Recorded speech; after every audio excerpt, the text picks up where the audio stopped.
Metrums Radio. Yo, what's up? Baby, let's go. All that you want. All that you can have, boy. Got me spread like a buffet, bon night. Now they always say congratulations. Come and strip that down for me. I'm on my way. Girl, come and strip that down for me. Yeah, yeah, yeah, yeah. Metrums Radio, media terintegrasi kaum muda.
Metrums Radio,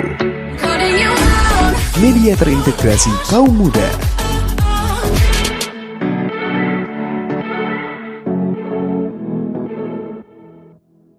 Selamat malam metronom, berjumpa kembali di acara Arah Pandang Bincang Ideologi dan Politik Internasional edisi hari Kamis 5 Agustus tahun 2021 dari radio online Metrum Bandung, masih di bilangan Jati Handap Bandung. Pada edisi kali ini selama 1 jam ke depan metronom akan bersama saya Desmond. Telah hadir bersama saya 4 narasumber yang akan menemani metronom berbincang-bincang pada Kamis petang ini untuk berbagi wawasan, arah pandang, dan pengetahuan. Selamat malam, Bung Randy Suhardiman, apa kabar? Halo, Bung Randy. Halo, Pak. Ya, bagaimana? Ya, selalu ya. Ya, sehat. Alhamdulillah. Terima kasih. Saya akan menyapa Bung Made Brian Mahararta. Apa kabar, Bung? Baik-baik, cek. Ya. Baik, Bung. Terima kasih atas kehadirannya. Berikutnya saya akan menyapa Bung Rino Widodo. Apa kabar di Banyuwangi sana? Alhamdulillah, kabar baik, Bung Desmond. Sehat Baik. selalu. Baik, terima kasih.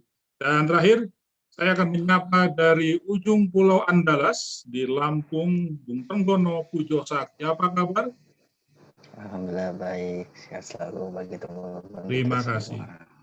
Terima kasih. Metronom, malam ini keempat narasumber kita akan berbincang satu topik yang sedang hangat, faktual, dan juga menjadi buah bibir kita selama ini, yaitu era disrupsi. Apa yang dimaksud dengan era disrupsi? Nanti kita akan berbincang lebih lanjut, lebih lengkap bersama para narasumber kita.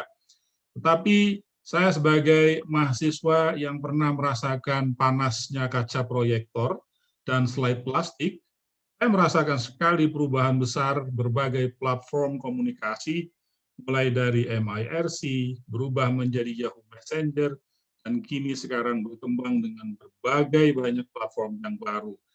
Dan masih kita rasakan di berbagai bidang lain juga, terjadi perubahan mendasar akibat kemajuan teknologi informasi. Saya akan memulai dari Bung Randy Suhardiman. Bagaimana Bung Randy melihat sejarah era disrupsi ini?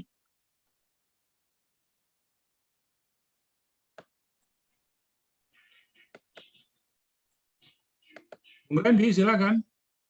Ya, baik. Baik. Selamat malam, kawan-kawan. Yang pertama, baik. Disrupsi itu memiliki dua pengertian, ya. Yang pertama, disrupsi itu kan adalah tercabut dari akar. Nah, ini yang sekarang kita alami juga ini. Jadi, bagaimana kita sebagai bangsa, sebagai warga negara, mulai terhapus gitu dari mana nilai-nilai sejarah, nilai-nilai nasionalisme kita dengan ideologi dari luar, yaitu seperti khilafah atau seperti ideologi-ideologi barat misalnya, dengan adanya akses informasi yang begitu cepat. Yang kedua, disrupsi adalah masuknya perubahan besar terhadap sesuatu sesuatu yang berubah gitu. Jadi kalau mungkin nanti Mas Pujo bisa menambahkan, disrupsi adalah masuknya suatu model baru yang mengubah tatanan kita di masa sekarang gitu. Contoh, kalau bagi pandangan saya misalnya seperti sejarah, mungkin sekarang tidak bisa lagi sejarah hanya mengajar soal tentang beban tulis, buku, kerjaan LKS, nggak bisa begitu lagi. Itu bukan begitu lagi. Tentu harus ada program lain dari sejarah supaya tetap bisa disukai atau bahkan misalnya diperhatikan. Bung Randy, silakan Bung Randy. Suaranya di-unmute dulu, Bung Randy. Terdengar, Pak? Terdengar? Sudah, bagus. Ya. Silakan lanjut, Bung. Baik, saya memiliki terdengar, Pak? Silakan, Bung. Tes. Ya, terdengar. Ya. Baik. Yang pertama saya akan membahas disrupsi dari dua pengertian. Yang pertama yaitu disrupsi tentang tercabut dari akar. Artinya kan itu kan tercabut dari akar sehingga kita sebagai warga negara kehilangan apa itu jati diri bangsa kita. Bagaimana kita sebagai bangsa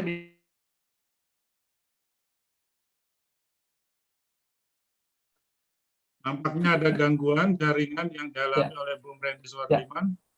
Silakan Bung, tersambung kembali, silakan.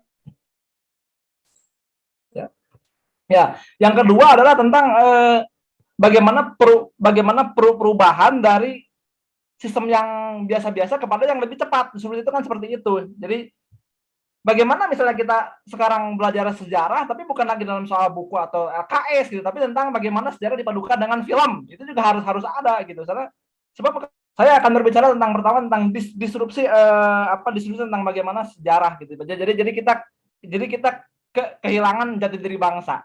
Bagaimana kan pengertian disrupsi adalah pengertian disrupsi itu kan tercabut dari akar, itu yang pertama. Yang kedua, disrupsi adalah masuknya dunia hal baru kepada tatanan yang sudah ada gitu kan itu. Jadi, nah misal dari segi sejarah yang tadi, bagaimana disrupsi itu merubah segala hal sehingga disrupsi ini juga yang tadinya sejarah itu hanya misalnya belajar buku atau belajar dengan papan tulis, sekarang nggak bisa gitu. Sejarah itu harus ada lagi misalnya dengan pemutaran film, dengan misalnya LKS atau tujuan yang bersifat saintifik juga, itu juga harus diperkenalkan gitu ya. Yang kedua, masuknya suatu hal yang baru juga ditambah dengan misal di militer tidak bisa lagi sekarang kita perang konvensional seperti gerilya, tapi itu ada hal baru dengan adanya misalnya perang terpusat. Nah, bagaimana perang terpusat ini juga menimbulkan jadi adanya suatu pasukan yang bergerak secara bersamaan, baik itu laut, udara, dan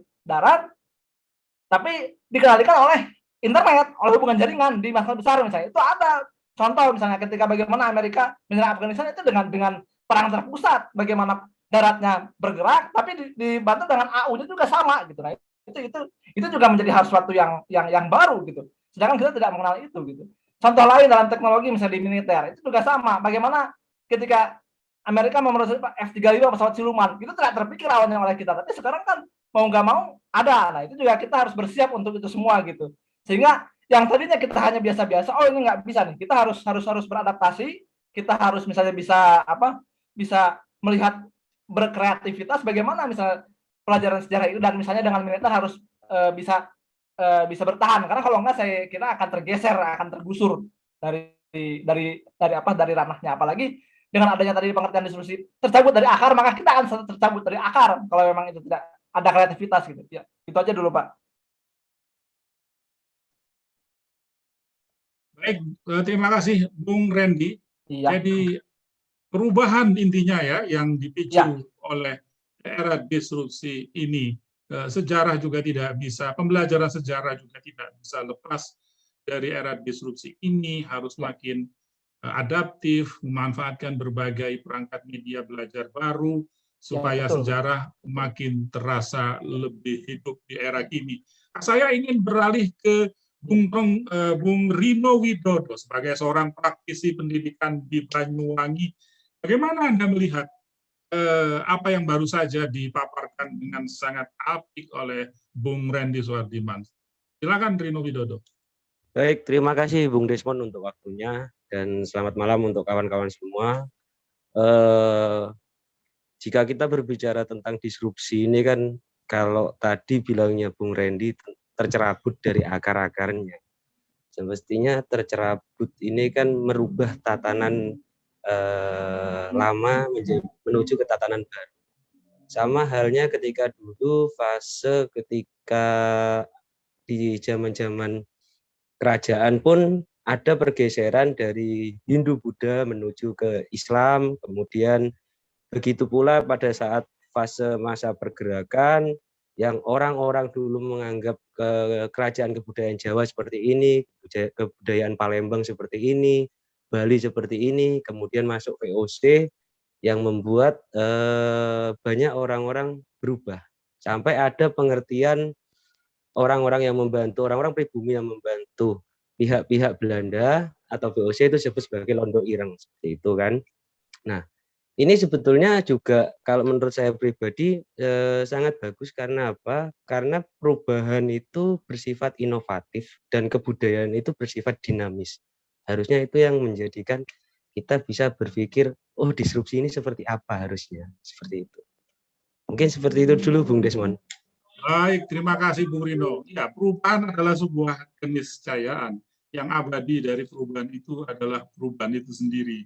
Baik, terima kasih. Metronom, kita mengingatkan selalu bahwa untuk mendengarkan siaran radio Metronom dapat mengunduh aplikasi Android Metrum Radio di Play Store melalui tautan bit.ly/Metrum Radio. Satu aplikasi menjelajah berbagai platform. Bagi pengguna perangkat Apple dapat menyimak program arah pandang melalui App Store Online, Radio Box, Radio.net, atau Radio.net. Atau bisa juga Metronom menyimak talk show ideologi dan politik internasional ini melalui tautan bit.ly/webmetrum pada laman situs metrum.co.id atau melalui Radio Garden bit.ly/Radio Garden Metro atau melalui aplikasi radio lainnya, gunakan saja kata kunci Metrum Radio. Metronom yang tertinggal pada sesi Kamis petang ini jangan khawatir karena dapat mendengarkan ulang rekaman talk show berupa podcast di beberapa aplikasi podcast bagi pengguna perangkat Android maupun Apple. Gunakan saja kata kunci Metrum Radio. Baik Metronom, kita akan jeda sebentar dan bertemu kembali pada sesi kedua. Metrums Radio, media terintegrasi kaum muda. Metronom, saat ini kita telah berada di sesi kedua acara Arah Pandang, Bincang Ideologi dan Politik Internasional. Pada sesi kedua ini kita akan berbincang-bincang bersama Bung Made Brian Mahararta. Selamat malam, Bung. Malam, Bung Desmond. Bisa dengar suara saya? Ya, Anda sepertinya sudah tidak tahan untuk mengomentari tentang satu sudut pandang dalam disrupsi ini, yaitu informasi. Bagaimana Anda melihat disrupsi informasi berkaitan dengan apa yang sudah dilentrehkan oleh Bung Randy tadi? Ya, menyambung dari apa yang disampaikan oleh Bung Randy tadi ya tentang disrupsi, kita akhirnya mengetahui bahwa situasi sekarang itu memang lagi mengalami fase yang berubah begitu. Kalau tadi dibilang tercerabut dari akar, nah itu dari segi historisnya begitu ya. Tapi kalau dilihat kondisi hari ini memang di katanya Francis Fukuyama di dalam bukunya The Great Disruption itu dia juga menyebutkan tentang akan adanya perubahan sosial. Apakah itu menjadi suatu kemajuan yang fantastik di gelombang post-industrial atau dengan kondisi sosial masyarakat yang mengalami kemerosotan moral spiritual kan gitu Bu. Jadi kita menjadi dilematis juga dengan adanya disrupsi di teknologi ini ya, perubahan ini ya. Nah, sekarang aku mau ngomongin tentang disrupsi informasi yang mana dengan adanya banyaknya platform kayak tadi sudah dijelaskan di Bu Randy di awal, masyarakat dengan era keterbukaan informasi semacam ini kita bisa mengakses ataupun memperoleh akses informasi ataupun membuat suatu informasi yang bisa disebar kemana-mana gitu Bu. Nah itu tadi yang dikatakan oleh Fukuyama, ada situasi yang kekacauan gitu dengan terjadinya disruption ini gitu kan. Nah platform yang kita sebut ini adalah platform digital, ini aku coba mengutip dari salah satu chief editor The Jakarta Post, yang mana dia pernah menyampaikan bahwa ketika Jakarta Post 10 tahun yang lalu gitu, dia semacam kayak ada visi di Jakarta Post ini sebagai jurnalis online pertama begitu ya, dengan semangat optimisnya sebagai future of media. Ternyata di kemudian hari ataupun di era sekarang hal itu benar-benar terjadi gitu, Bu. Dengan adanya online journalism ini, siapapun bisa memproduksi atau mereproduksi dan juga melakukan penyebaran yang bahkan sangat cepat sekali persebarannya ini. Nah, inilah yang kemudian kalau aku bicara dengan sebagai kalangan milenial, itu bukan lagi kayak kalau aku membayangkan dulu waktu di SMP ataupun SMA, tongkrongan di perpustakaan untuk mencari bahan-bahan pengetahuan gitu ya, maksudnya referensi-referensi gitu kan, dari buku yang istilahnya benar-benar jelas itu penulisnya, daftar pustakanya gitu kan. Nah, hari ini kalangan milenial dengan adanya berbagai platform yang kemudian bisa diakses maupun mengakses segala informasi, kita menjadi bias dan bukannya menjadi banyak tahu, tapi kalau aku bisa bilang aku ataupun teman-teman milenial ini ya semakin tahu banyak gitu. Tahu banyaknya ini apakah tahu banyak sesuai bidang-bidangnya keahlian itu tadi, atau tahu banyak yang sok tahu juga gitu. Contoh ngomong, ya misal kita ngomong tentang politik. Jangankan politik, kita mau menjelentreh demokrasi itu apa, Demos Kratos itu apa, kemudian Plato itu membicarakan demokrasi seperti apa kan gitu. Itu bisa kita dapat di buku-buku kan, perpustakaan pasti rujukan. Tapi ketika dengan era informasi seperti ini, jangankan 1 jam sebelum akan ada diskusi, 5 menit pun bisa kita cari di mesin pencarian gitu kan. Jadi benar-benar kayak sok tahu aja kita ngomong demokrasi itu seperti ini gitu. Nah, sementara sebagai lembaga pers yang konvensional gitu, sampai hari ini memang pers akan dijadikan sebagai pilar keempat dari instrumen demokrasi dan juga kontrol sosial. Nah, tapi ketika banjirnya informasi ataupun era keterbukaan ini, di era disrupsi ini, ada menjadi pertanyaan bagaimana atau sumber informasi ini keakuratannya seperti apa gitu kan, pertanggungjawabannya bagaimana, karena dengan banyaknya media atau platform ini nanti itulah yang membuat kita sendiri yang akan menentukan apakah ini benar-benar akurat atau ini menjadi disinformasi gitu kan. Apalagi di situasi pandemi seperti ini gitu. Nah, ini Bung Desmond kayak minggu-minggu yang lalu gitu, pernah diskusi juga dengan Bung Dosi dan juga teman-teman ini tadi, kita sempat menyinggung yang bagaimana pengguna internet di Indonesia. Ada rilisan dari Microsoft, riset di indeks kesopanan itu ya, kesopanan masyarakat ya, Digital Civility Index. Nah, itu tadi ternyata benar. Indonesia disebut paling buruk. Ada 3 faktor.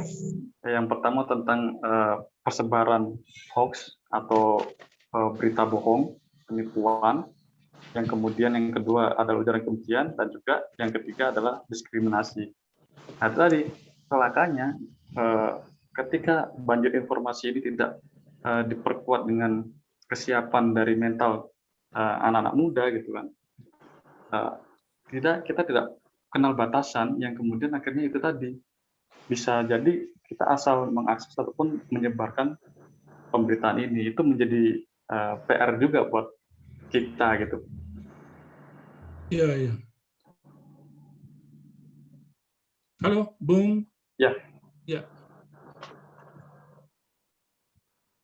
Bisa dengar, Bu? Sudah, silakan. Ya, lanjut. mungkin di situ. Ya. Jadi aku menangkap dengan adanya fenomena disrupsi informasi ini, tantangannya di sana. Bagaimana kita harus memilih ataupun memilah sumber-sumber informasi ini yang kredibel, akurat gitu. Di satu sisi memang teknologi akan memudahkan ataupun memberikan semacam penetrasi juga kepada masyarakat atau pengguna gitu kan. Ya, ibarat Nah, ini coba bagai aku dua sisi mata ya, uang ya. benar. Kalau aku nangkap dari Prof. Renald Kasali itu, Bung, yang di bukunya Ya. tentang disruption ini, dia memang menyebutkan disruption adalah suatu inovasi kan, mengganti seluruh sistem lama dengan cara-cara baru. Nah, itu tadi dengan hadirnya sentuhan teknologi dan juga adanya kesempatan ataupun peluang untuk membuat sesuatunya lebih cepat dan lebih mudah, tadi celakanya informasi yang sangat bebas masuk ini dengan edukasi ataupun literasi masyarakat kita yang masih belum siap, itu bisa juga menjadi suatu kecerobohan juga bagi kita. Ya. Ya, dengan segala perubahan yang terjadi akibat disrupsi informasi, tadi saya sempat menyela ini bagai dua sisi koin ya, dua sisi mata uang yang satu bisa berdampak baik, di sisi lain juga ada dampak yang sangat perlu diperhatikan dengan hati-hati oleh kita. Bung Pujo, apakah Anda melihat hal serupa dari dua sisi disrupsi informasi yang tadi barusan diceritakan oleh Bung Made? Ya, kalau dari informasi ya terima kasih sebelumnya ya atas materi yang disampaikan oleh Bung Ibeng sendiri. Nah, kalau jika berkaitan dengan informasi sendiri, memang kita tidak mengelakkan lah sering terjadi asimetris informasi lah dalam berbagai mencari literatur atau mencari sumber ilmu sebagai pengetahuan. Namun apa yang harus kita siapkan? Mungkin sejauh ini ya dibutuhkan, semua orang lagi mencari lah ya, dibutuhkan berpikir tingkat tinggi. Nah, itu kan salah satu bagian dari menciptakan suatu inovasi lah, inovasi disruption. Dalam arti ya kita berusaha melatih skill individu kita, melatih critical thinking kita, melatih kreativitas kita, dan juga kita juga dilatih terhadap keterampilan hidup. Nah, ini yang menurut saya menjadi poin penting. Keterampilan hidup ini mungkin sedikit terabaikan lah ya. Yang mungkin dulu kita main klik, oh ternyata dengan kayak gini ada ya di lingkungan sekitar sini kita bisa melihat, oh ternyata ada loh orang-orang yang konsen di bidang lingkungan, di bidang ini, ya itu salah satu bentuk bentuk kepedulian kita lah terhadap suatu perubahan yang memang ada dampak positif maupun dampak negatifnya. Namun itu semua merujuk kepada manajemen perubahan. Apa sih itu manajemen perubahan? Ya, manajemen perubahan ya terjadi pada individu kita, mungkin dalam satu organisasi, atau juga dalam kemampuan organisasi. Jadi membentuk jika Bung Randy tadi menjelaskan ini akan tercabut, nah tujuan kita saat ini adalah bagaimana menancapkan atau mengikatnya. Itu loh tujuan kita itu. Bagaimana cara mengikatnya? Oke, personal skill kita latih. Tetapi ada satu poin penting, yaitu life skill. Ini yang pokok poin utama kita. Belajar menghargai, mungkin dari pekerjaan orang yang mungkin mohon maaf dipandang lemah, ternyata mereka punya peran.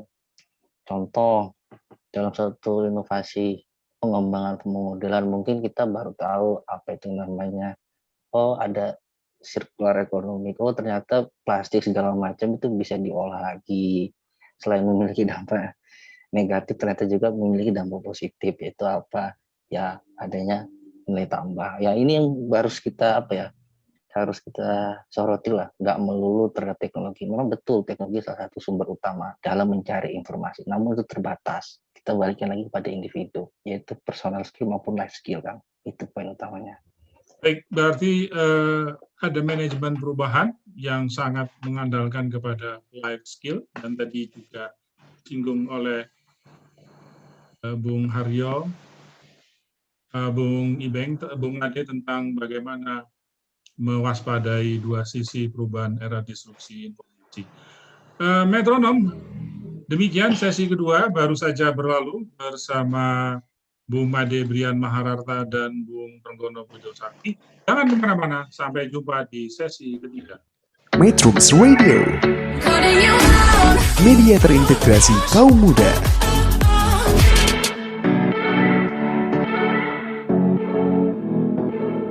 Metronom, kini kita telah berada di sesi ketiga acara Arah Pandang Bincang Ideologi dan Politik Internasional. Dalam sesi ketiga ini, kita masih akan berbicara tentang era disrupsi bersama Bung Rino Widodo, seorang praktisi pendidikan di Banyuwangi, dan nanti bersama Bung Randy Suhardiman. Bung Rino Widodo, di mata Anda sebagai seorang praktisi pendidikan, bagaimana Anda melihat era disrupsi ini dalam cara pandang yang lain? Silakan, Bung. Baik, terima kasih untuk waktu yang telah diberikan. Di sini ketika kita berbicara tentang isu sudah mengalami pergeseran, dalam artian itu saya menyoroti di ranah pemilihan elektoral sendiri. Kalau dahulu kala itu untuk mencari biodata atau referensi dari calon kandidat itu biasanya dari surat kabar ataupun dari yang manapun. Bisa berupa pengumuman resmi dari penyelenggara pemilihan ataupun lewat dari mulut ke mulut. Nah, untuk saat ini kan ketika kita berbicara mengenai pemilihan umum, kasarannya itu kan rata-rata sudah bisa melihat dari sudut pandang manapun, dari mulai dari kejelekannya, bahkan yang paling utama itu saat ini ada yang namanya tentang dosa di media sosial, di media massa. Itu kan semacam halnya kita melihat catatan dari seorang pemimpin ini seperti apa, calon pemimpin ini seperti apa. Nah, hal ini kan juga menjadikan suatu penggambaran persepsi khususnya di kalangan orang-orang atau khalayak luar. Jika kita melihat seseorang dari banyaknya informasi yang didapatkan, otomatis bisa mempengaruhi dari apa yang sekiranya dipersepsikan. Nah, merujuk pada jurnal yang pernah saya baca, itu disrupsi yang dipantik oleh revolusi industri 4.0 ini, bila dilihat dari sejarah satu dasawarsa yang lalu, itu merupakan dari rekomendasi dari Working Group Industri 4.0 yang ada di Jerman. Nah, di situ kan harapannya warga dunia itu memperoleh produk dan jasa. Ini jelas lah untuk kita berbicara tentang revolusi industri ini, khususnya untuk di bidang itu, menjadikan seluruh warga dunia itu memiliki yang namanya memperoleh produk dan jasa yang smart product. Bisa dilihat dari pengiklanan yang sudah sangat canggih. Cuman kadangkala seperti halnya kita melihat sebuah iklan di mana kalau kita lihat sepeda motor yang udah bisa jalan sekian, ternyata waktu kita beli nggak bisa jalan sekencang itu. Saya masih teringat dulu itu dimulai eranya Yamaha Jupiter Z kan. Saya maaf ya nyebut merek aja. Dilihat di situ bisa lari kencang, tapi nyatanya juga nggak bisa. Nah, itu kan namanya persepsi. Sama halnya dengan ketika kita saat ini melihat bentuk demokrasi di media sosial ataupun dimanapun informasi yang kita dapatkan, itu membentuk suatu persepsi akan public figure. Nah, disinilah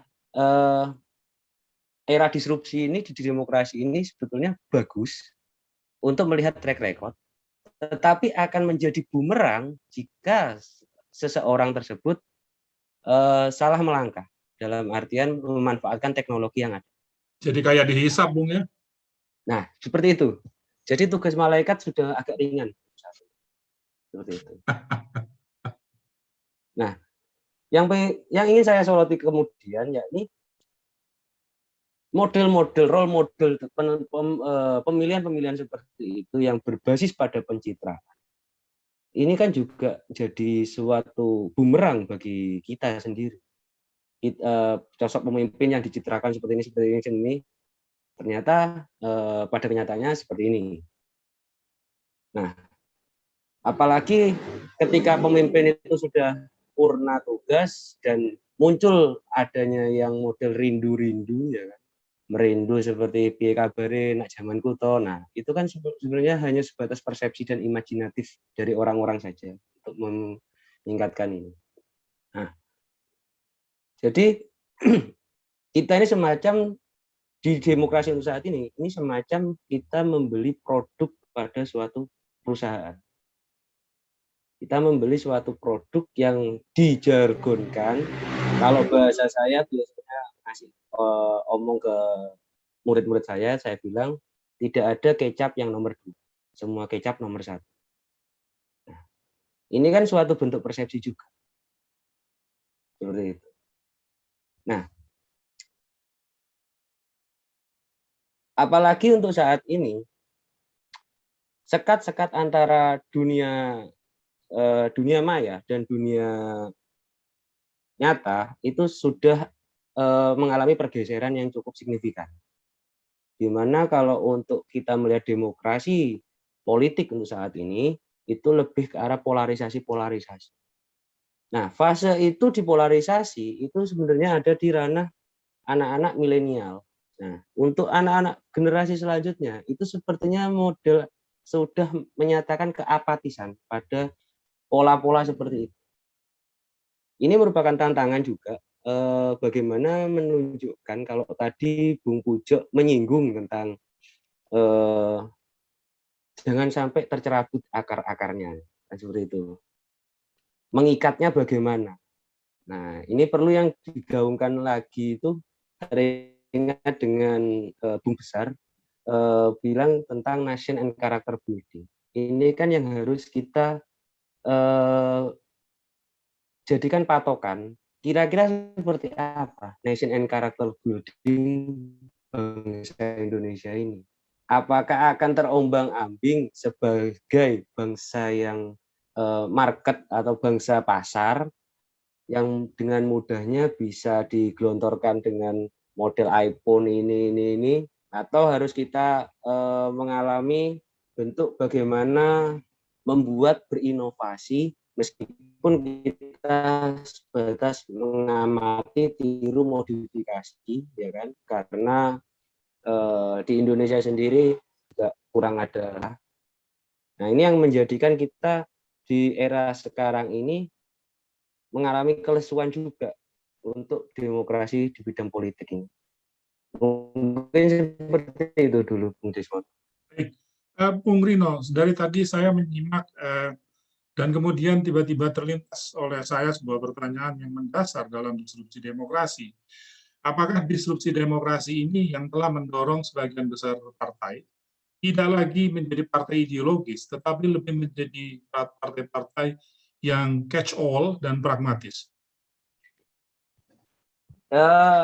Bisa dibilang itu hanya pergeseran dari bentuk ininya aja, pencitraannya aja.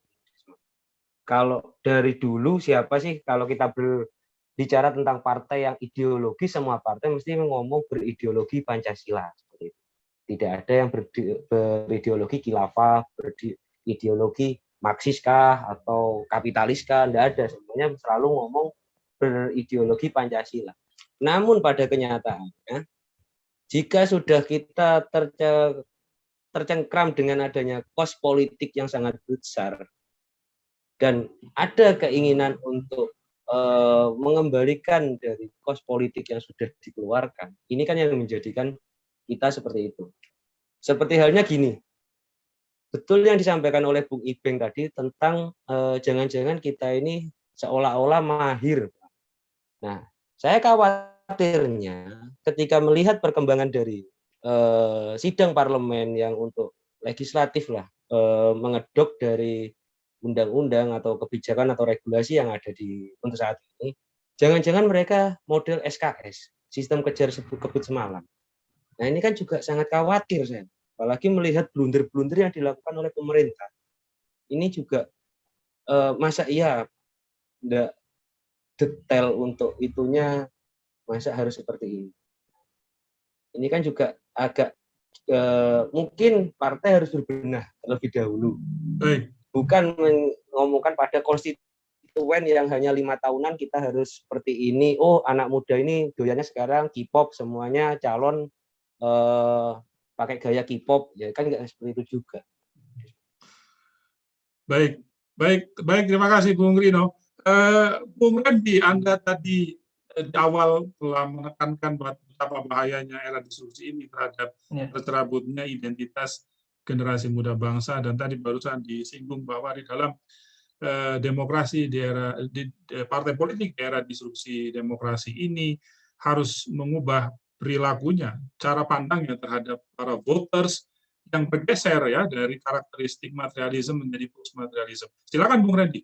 Ya, baik, saya menanggapi dari pemaparan materi dari Mas Rino. Memang kalau saya akui memang seperti itu ya. Jadi demokrasi ini memang ketika diskusi bagus, informasi di mana-mana, tapi ketika disalahgunakan orang, sebarkan kampanye hitam, sebarkan kampanye negatif, hal-hal buruknya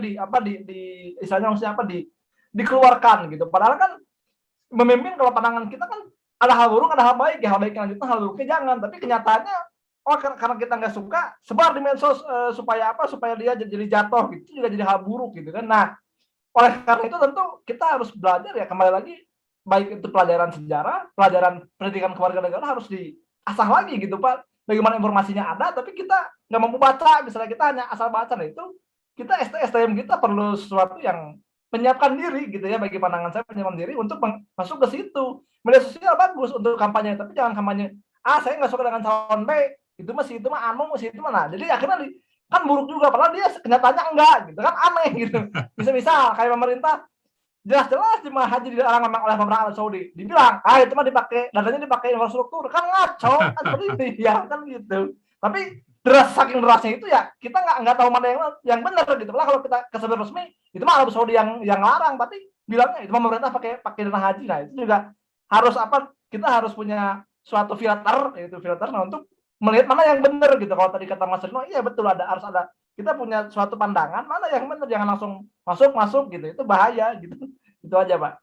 Baik, terima kasih Bung Randy. Metronom, demikian sesi ketiga baru saja berlalu bersama Bung Rino Widodo dan Bung Randy Suhardiman. Sampai jumpa kembali di sesi keempat. Metrums Radio, media terintegrasi kaum muda. Metronom, tibalah kita di penghujung acara Arah Pandang Bincang Ideologi dan Politik Internasional di sesi keempat. Pada sesi ini, Pak Metronom akan bersama narasumber kita Trenggono Pujo Sakti dan Bung Made Brian Mahararta. Bung Pujo, Anda lebih tertarik melihat mana sisi inovasinya dalam disrupsi ini atau sisi apa yang lain? Silakan Bung. Ya, terima kasih ya.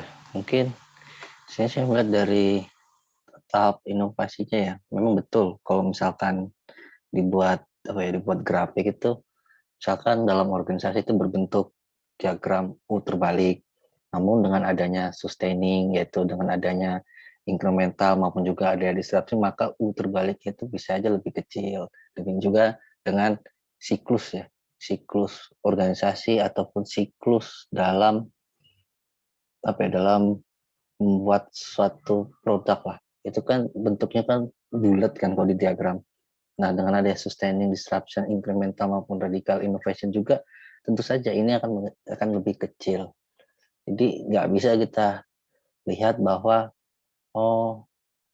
dengan organisasi maupun dengan siklus produk itu bisa melingkar lebih besar atau terbaliknya juga lebih besar. Ya tentu saja pengaruh inovasi yang tahapnya itu berkelanjutan maupun adanya penyesuaian maupun juga adanya yang bergerak cepat, itu juga akan memberikan dampak lah. Nah, bisa dampak positif, bisa juga dampak negatif. Nah, salah satu bentuknya mungkin diagram itu lebih kecil lagi, Kang. Itu saya melihatnya. Seperti contoh kayak yang disinggung oleh Kang Rino itu kan salah satu bentuk medianya saja. Nah, bisa aja itu memberikan sesuatu yang baik, bisa juga kita itu sebagai apa ya? Sebagai monitoring lah, monitoring dalam suatu leader. Nah, tentu aja itu harus disiapkan lagi gitu loh, Kang. Dalam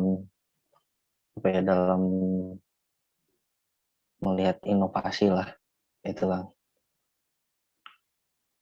Jadi Anda lebih melihat ada peluang di balik disrupsi ini, yaitu inovasi. Ya, beberapa kita lihat ya, mungkin ada yang berupaya untuk membenahi atau mengadopsi bukan berarti secara paksa, tapi adanya penyesuaian. Nah, penyesuaian ini kan tidak serta merta disrupsi merusak gitu loh, Kang. Jadi kalau dibikin metrik itu kan ya, dibagi 4 itu ada 4 tahap itu. Nah, tahap 4 itu dikembalikan lagi kepada kebutuhan masing-masing orang lah, personal, organisasi maupun institusi yang lebih besar. Jadi saya melihatnya seperti itu. Baik, tentu setiap orang memiliki peluang yang sama dalam era disrupsi ini untuk mengembangkan inovasi dan kemudian mewujudkan inovasi itu di dalam kepentingan kelompoknya, komunitasnya, bukankah begitu? Ya, di dalam komunitas juga ya, contoh yang kecil-kecil juga kan pasti ada gitu kan, inovasi-inovasi yang entah itu berbasis teknologi, tidak serta-merta langsung klik. Mungkin dia adaptasi dulu, mungkin dia mencoba dulu. Jadi disrupsi ini nggak serta-merta misalkan kita lihat, oh yang tadinya kertas berubah jadi kertas. Tidak, tapi ada tahap-tahapnya juga itu Kang. Itu. Mungkin yang tadinya mungkin dalam hal apa ya, tulis menulis segala macam, kita butuh kertas, butuh apa, ternyata sekarang medianya sudah beda. Jadi tidak serta-merta, ada tahap-tahapnya. Sebagian kertas, sebagian media, apa laptop, apa komputer. Jadi di satu sisi dengan penggunaan teknologi juga, misalkan laptop segala macam, memiliki dampak terhadap lingkungan. Jadi ya semacam apa ya, semakin dinamik dan kompleks lah gitu kita mau melihat antara disrupsi ini. Jadi siapapun yang terpapar era disrupsi ini, paling penting respon pertamanya adalah adaptif ya, bukan langsung revolusi.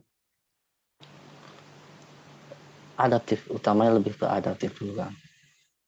Nah, adaptif ini kan penyesuaian yang apakah dari end user, apa dari user sendiri, macam-macam. Jadi tidak serta-merta langsung ini digital, tapi tidak gitu kan. Ada tahap-tahapnya. Misalkan contoh yang paling kecil lah, misalkan toko retail, yang tadinya dari toko ke toko sekarang berubah menjadi saluran alternatifnya by online. Tidak semerta langsung klik and mortar atau klik mouse langsung beli online. Tidak juga gitu Kang. Ada penyesuaian. Iya, kita melihat bagaimana dulu juga perkembangan teknologi pada saat ditemukan kapal uap yang sebelumnya memiliki catatan perjalanan sejarah yang cukup panjang, dan akhirnya kapal uap mengalahkan kapal-kapal Nusantara yang mengandalkan angin muson. Ya, begitu. Baik, Bung Pujo, saya akan beralih ke Bung Madebrian Mahararta. Bung Madebrian Mahararta, apakah Anda juga melihat strategis dari kemampuan kelompok, komunitas, individu dalam bersikap adaptif terhadap era disrupsi? Made. Ya, baik. Terima kasih kesempatannya. Apa yang disampaikan tadi Bung Pujo memang menurut saya juga setuju ketika adanya pola adaptif dari masyarakat ya, dan di era Internet of Things gitu kan, di disrupsi ini aku juga jadi teringat salah satu bukunya Yuval Noah Harari di Homo Deus itu, Bung Desmond. Ya.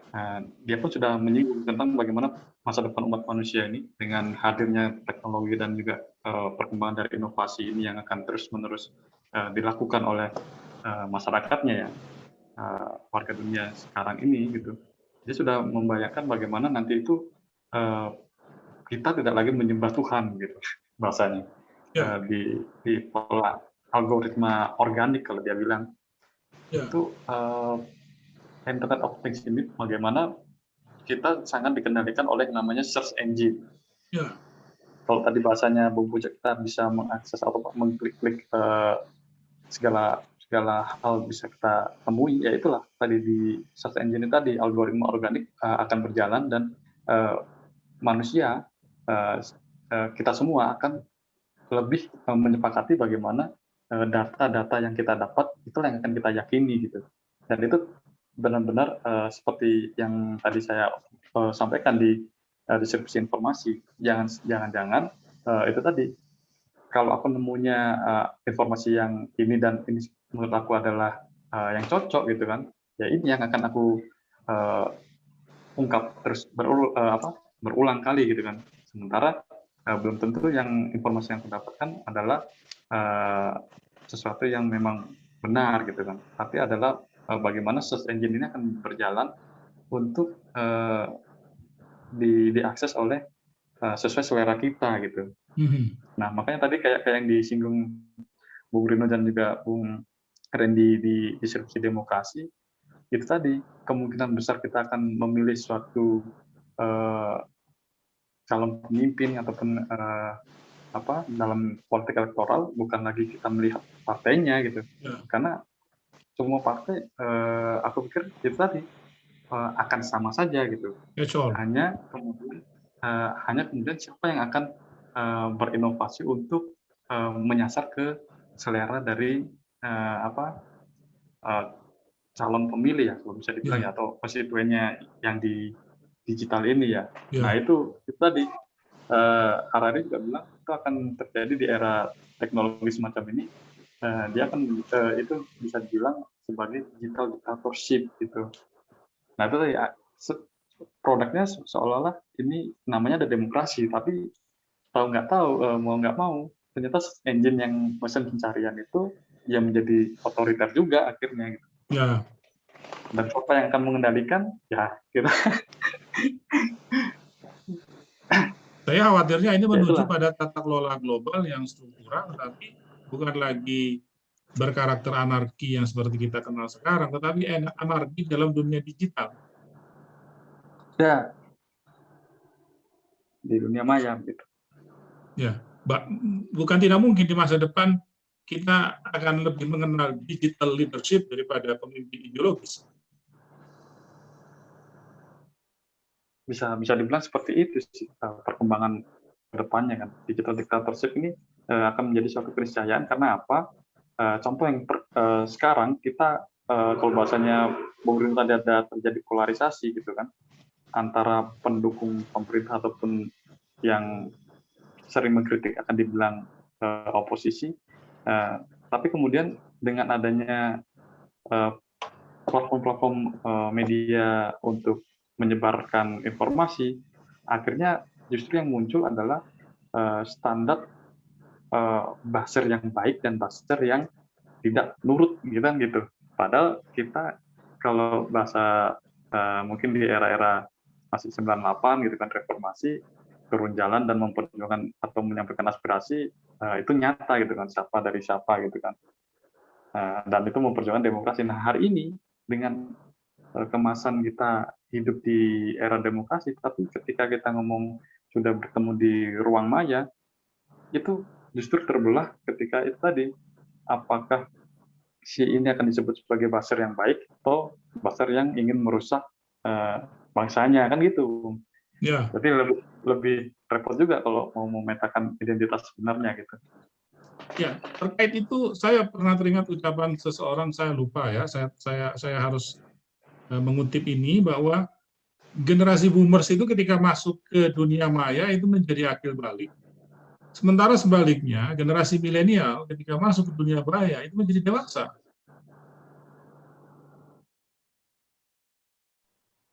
Ya itu tadi, kita menjadi tahu banyak gitu kan. Baik. Terima kasih banyak Bung Made Brian Maharata. Kita pada sesi pamungkas ini sudah masuk pada kesempatan kepada para narasumber untuk memberikan pesan penutup kepada para metronom. Saya mulai dari Bung Randy Suhardiman. Silakan, Bung. Ya, baik. Terima kasih telah diberi kesempatan. Inti dari kita bagaimana menghadapi era disrupsi, bagi saya mungkin setuju dengan pendapat Mas Rino, Mas Made juga sama Mas Trenggono. Ya satu adanya keterampilan, adanya suatu keterampilan lebih dari bagaimana kita bisa menghadapi teknologi itu. Gitu.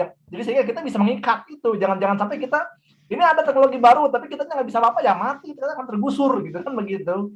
Bagaimana misalnya kalau di bidang militer kita ada pesawat tapi pilotnya masih pesawat yang lama ya kan susah. Pesawatnya generasi 4 susah. Ini sudah ada generasi 5 generasi siluman.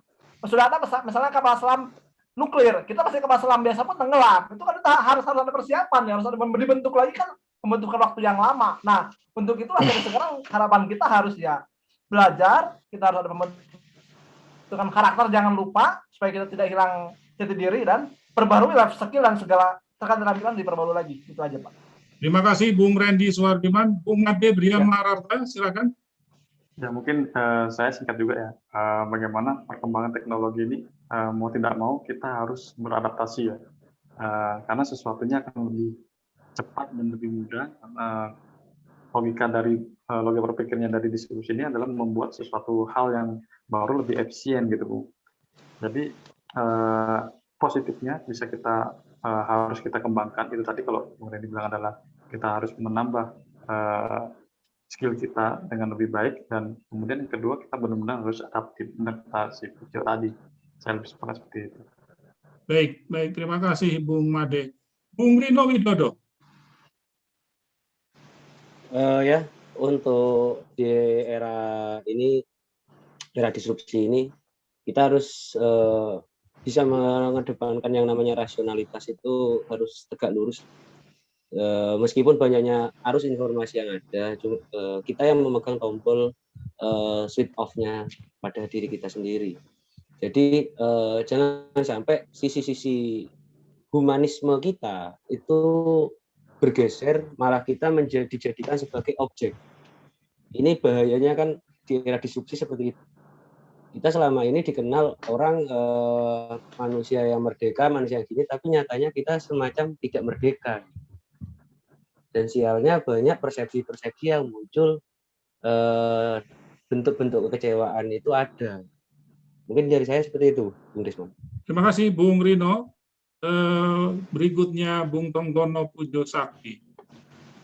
Ya, kalau dari saya sendiri sih selain personal skill lah, mengembangkan kecakapan individu juga membutuhkan suatu kecakapan hidup. Nah, kecakapan hidup itu ya jika kita masih kurang paham, tanyakanlah sama lingkungan keluarga. Jika kita masih bingung, coba kita tanyakan sama lingkungan sekitar. Jika kita bingung lagi, kita kembali membaca buku. Jika kita bingung lagi, maka kembalilah ke basis kita. Basic teori lah, basic apa. Itu salah satu upaya lah, upaya untuk menjernihkan suatu informasi sih, Kang. Selain menjernihkan informasi, ya kita juga bakal nyaman lah dengan bidang saya suka di bidang A, suka di bidang B, suka di bidang C. Jadi sudah ada style masing-masing sih Kang gitu. Jadi bagi saya life skill itu lebih penting juga. Baik, terima kasih Bung Trenggono Pujo Sakti. Metronom, demikian sesi keempat baru saja berlalu. Artinya perjumpaan kita dalam acara Arah Pandang, Bincang Ideologi dan Politik Internasional harus berakhir di sini. Semoga perbincangan tadi tentang era disrupsi bermanfaat bagi metronom sekalian, terutama dalam menambah wawasan dan menentukan arah pandang. Kami mengucapkan terima kasih atas kebersamaan metronom selama 1 jam berlalu. Semoga sehat selalu, Sampai jumpa kembali Kamis pekan depan dengan topik-topik yang menarik. Tetap stay di Metro Radio, media terintegrasi kaum muda dalam jelajah komunitas. Selamat malam. Malam.